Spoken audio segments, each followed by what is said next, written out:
കേരളത്തിന്റെ സംസ്കാരം കാർഷിക സംസ്കാരമാണ്. അറിഞ്ഞോ അറിയാതെയോ കേരളത്തിൽ നിന്ന് വിട പറഞ്ഞു പോകുന്ന ഒന്നാണ് കാർഷിക സംസ്കാരം. എന്നാൽ കാർഷിക സംസ്കാരവുമായി ബന്ധപ്പെട്ട പഴഞ്ചൊല്ലുകളും ശൈലികളും മലയാളികൾക്ക് ഇന്നും അന്യമല്ല. മലയാളികൾക്ക് മാത്രമല്ല, PSCക്കും അന്യമല്ല. അത്തരത്തിൽ PSC പരീക്ഷയിൽ ആവർത്തിച്ച് ചോദിച്ചിട്ടുള്ള കർഷക സംബന്ധമായ ചില പഴഞ്ചൊല്ലുകളും ശൈലികളും നമുക്ക് പരിചയപ്പെടാം. ഒന്ന്, മകരത്തിൽ മഴ പെയ്താൽ മലയാളം മുടിയും. എന്താണ് അതുകൊണ്ട് അർത്ഥമാക്കുന്നത്? മകരമഴ കൃഷിക്ക് ഗുണകരമല്ല.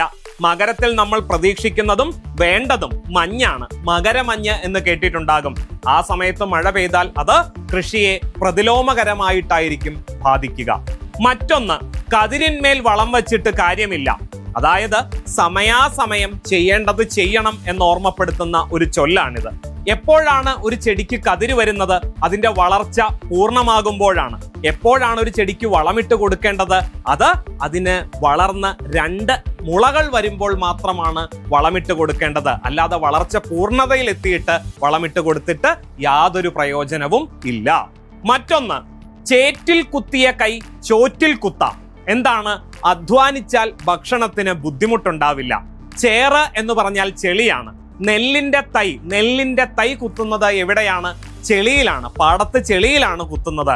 അങ്ങനെ നല്ല രീതിയിൽ നല്ല സമയത്ത് ചെളിയിൽ കുത്തിയാലാണ് നല്ലതുപോലെ വിളവെടുപ്പ് ഉണ്ടാവുക.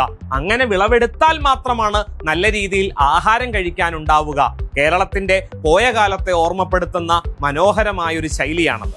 മറ്റൊന്ന്, ഇരുന്നുണ്ണരുത് കിടന്നുറങ്ങരുത്. അയ്യോ, ഞാൻ എപ്പോഴും ഇരുന്നാണല്ലോ ഉണ്ണുന്നത്, കിടന്നാണല്ലോ ഉറങ്ങുന്നത് എന്ന് ചിന്തിക്കുന്നുണ്ടാകും. അങ്ങനെയല്ല.